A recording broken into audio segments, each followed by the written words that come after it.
क्या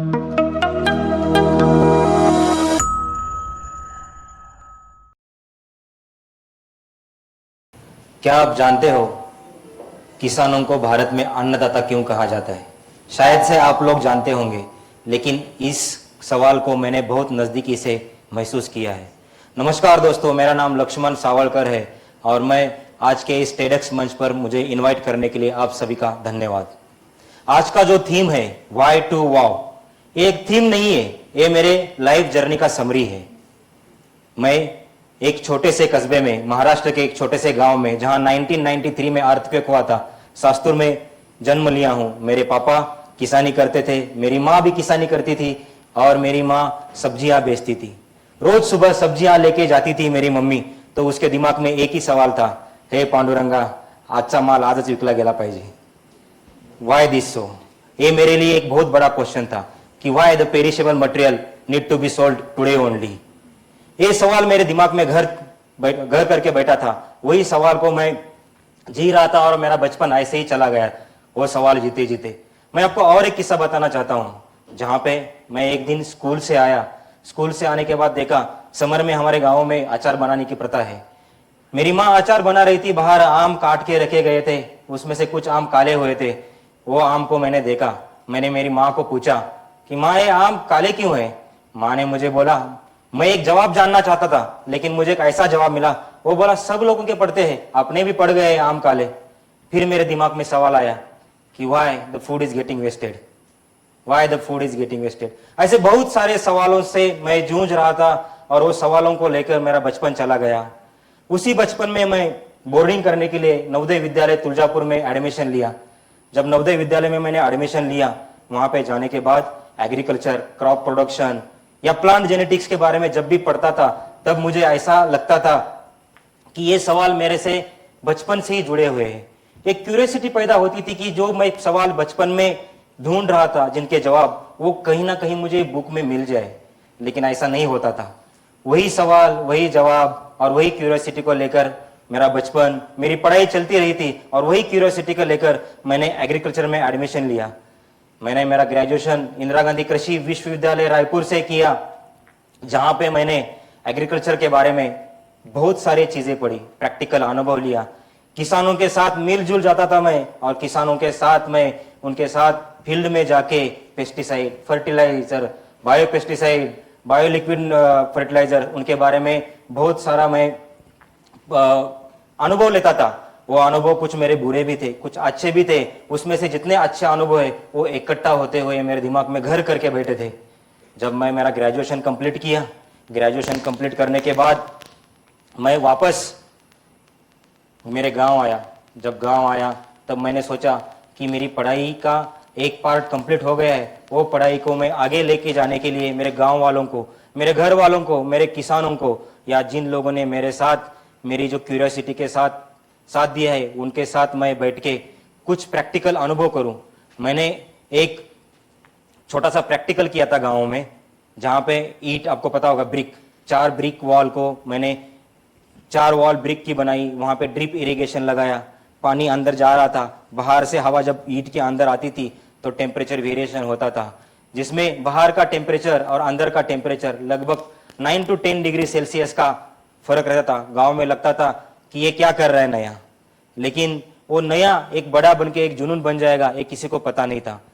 दोस्तों, मैं आपको एक किस्सा बताना चाहता हूं, और एक जहां पे हम आज एग्रीकल्चर में देखते हैं कि ऑल ओवर वर्ल्ड में, पूरे भारत में भी जो मैक्सिमम फूड क्रॉप जो है वो सीजनल बेसिस है।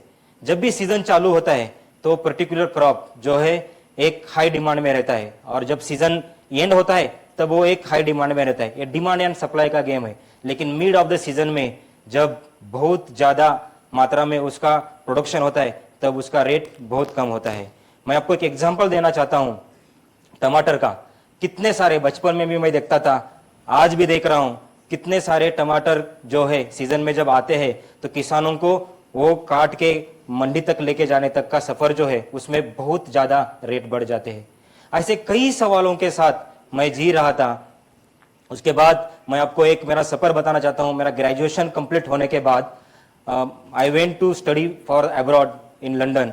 मेरा जो masters in food safety and quality management करने के लिए मैं लंदन जा रहा था, मुझे पता चला कि इंडियन गवर्नमेंट की एक स्कॉलरशिप है। वो स्कॉलरशिप को लेके मैं सोच रहा था कि मैं लंदन जाऊं। स्कॉलरशिप के लिए अप्लाई किया मैंने, यूनिवर्सिटी से मुझे अप्रूवल लेटर भी आया, स्कॉलरशिप भी मिल गई मुझे। लेकिन आप सबको लगता होगा कि शायद मैं वो स्कॉलरशिप लेके तुरंत लंदन गया होगा, लेकिन नहीं। मैं किसान का बेटा था।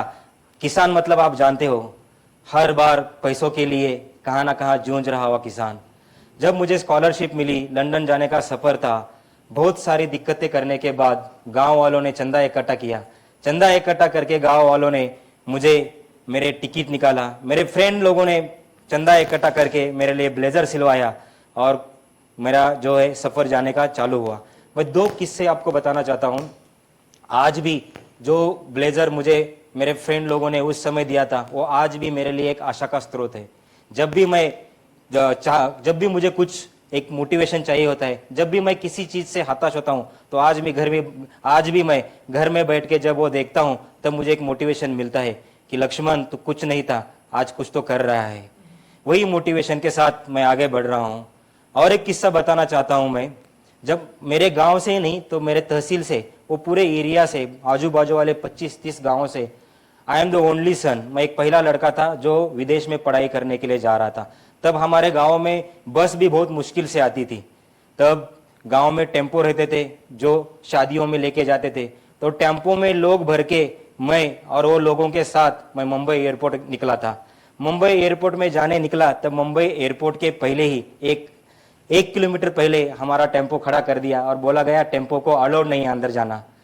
तो एक सफर बताना चाहता हूं मैं कि जब हम 1 किलोमीटर पहले उतरे, मैं सूट पहन के, बूट पहन के उनके बीच में था, और गांव वाले, किसी ने मेरा बक्सा उठाया है, किसी ने मेरा बैग उठाया है, कोई मेरे आगे चल रहा है, कोई मेरे पीछे चल रहा है। एक फिल्म की कहानी नहीं बता रहा हूँ, ये जो मैंने जीवन जिया है उसके बारे में मैं आपको बता रहा हूँ। ऐसे करके मैं एयरपोर्ट के गेट तक गया। एयरपोर्ट के गेट में जाने के बाद मुझे वहां से अलविदा कहने के लिए लोग जो आए थे, उनके मन में एक आशा थी कि जो सपना हम नहीं कर पाए, जो जिस चीज के लिए हम, जिस लाइफस्टाइल के लिए जूझ रहे, शायद लक्ष्मण बड़ा होके वो हमारा सपना पूरा करेगा और वो विदेश से पढ़ के आके हमारे गांव के लिए कुछ तो करेगा। इस वजह से वो गांव वाले मेरे पीछे, मेरे सामने देख रहे थे। मैं विदेश में गया, विदेश में मेरा मास्टर्स कंप्लीट किया। कंप्लीट करके उनकी जो आशा थी, और वो दो किस्से थे मेरे, वो उनका ब्लेजर दिया हुआ और उतने लोग आए हुए। मुझे नहीं लगता कि आज के जमाने में किसी के पास इतने लोग आए हुए किसी को सेंड अप करने के लिए। उन दोनों की आशा ने मुझे विदेश से इंडिया वापस आने के लिए खींच के लेके आए मुझे, वो उनकी आशा। मैं ये वेल पेड जॉब छोड़ के लंदन से भारत वापस आया। भारत वापस आके फिर वही खेतों में, फिर वही मिट्टी में, फिर वही लोगों के साथ कुछ तो नया करने की सोच में मैं मेरे गांव में लगा। बहुत सारे प्रैक्टिकल किए दोस्तों मैंने, एक भी सफल नहीं रहा। मैं नहीं बोल रहा कि मैं पहला ही प्रैक्टिकल किया कुछ तो और फर्स्ट टाइम ही मैं सफल हो गया, नहीं, ऐसा नहीं रहा।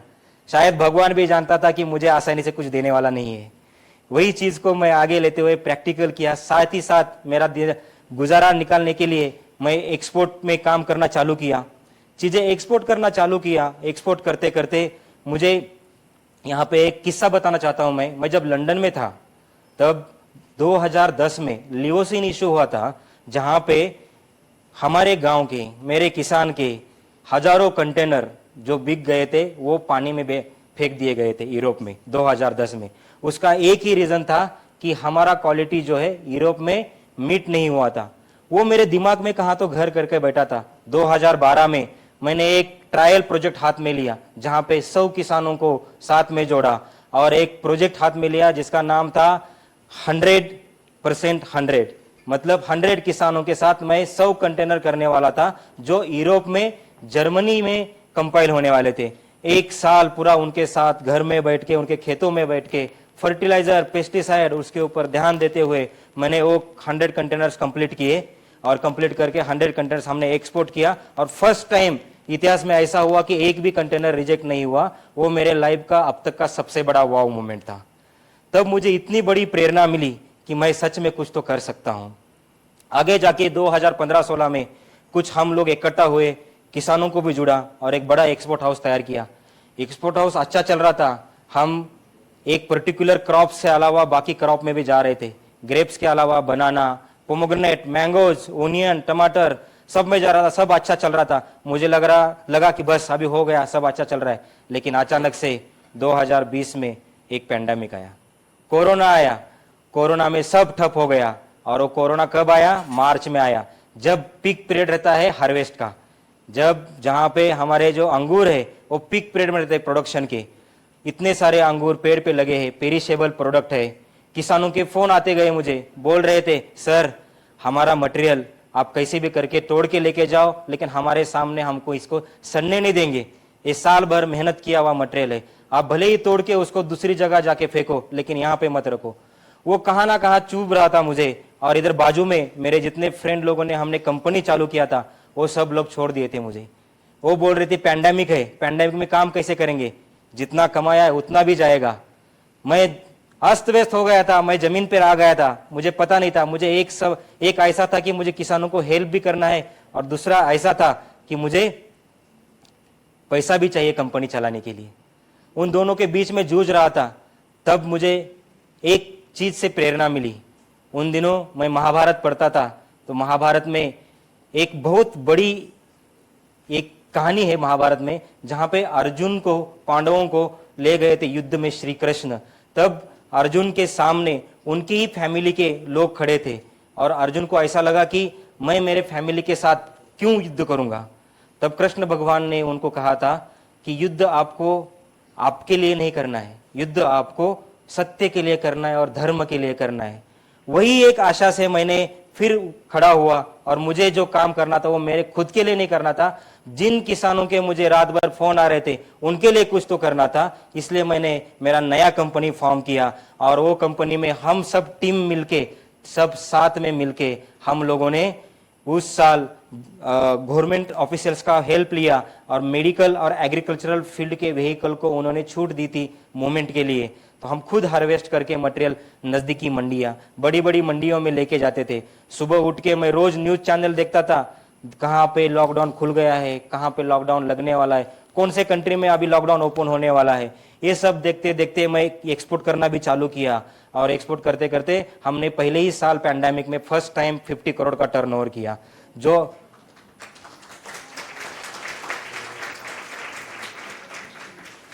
जो मेरे लिए इस सबसे बड़ा सेकंड वाव मोमेंट था। मैं वहां तक ही नहीं रुका। मेरा सबसे पहले जो वाई मेरे दिमाग में बैठा था पेरिशेबल को लेके, अब मैं पेरिशेबल मटेरियल एक्सपोर्ट कर रहा था, लेकिन मुझे आगे जाके उसको एक बहुत बड़ा शेल्फ लाइफ भी देना था। तो शेल्फ लाइफ देते देते और वाई क्वेश्चंस ढूंढ रहा था मैं। और आज के इस वाई को वाव मोमेंट में मैं क्रिएट करते समय मैं गर्व से कहना चाहता हूं कि हम प्रोसेसिंग इंडस्ट्री में भी एंटर किया मैंने, और आज वही पेरिशेबल प्रोडक्ट 5-5 साल के शेल्फ लाइफ देके मैं उसको बहुत अच्छे से एक्सपोर्ट कर रहा हूं। मेरे साथ जब 100 किसान थे, आज मेरे साथ 3,500 किसान हैं। 3.5 लगभग 3,000 से 4,000 किसानों का संसार हमारे ऊपर डिपेंड है। लगभग 2,000 वर्कर मेरे साथ काम कर रहे हैं, और लगभग 100 से ज्यादा मेरे टीम मेंबर, उनको टीम मेंबर बोलना भी गलत लगेगा क्योंकि वो मेरे फैमिली मेंबर है, वो मेरे साथ काम कर रहे हैं, और ऐसा हमारा परिवार चल रहा है। और हम आज पेरिशेबल के अलावा प्रोसेसिंग में भी बहुत अच्छा काम कर रहे हैं। मैं आपको एक बात बताना चाहता हूं, जिसमें जब भी आप कोई एक वाई मूवमेंट को सर्च करते हो, अगर आपका वाई जेन्युइन है, अगर आपका वाई सच में दिल को छू देने वाला है, तो आपको वाव मूवमेंट करने के लिए ज्यादा मेहनत करने की जरूरत नहीं है। अंत में मैं आपको एक बात बताना चाहता हूं कि मैं बचपन से सुनते आया था कि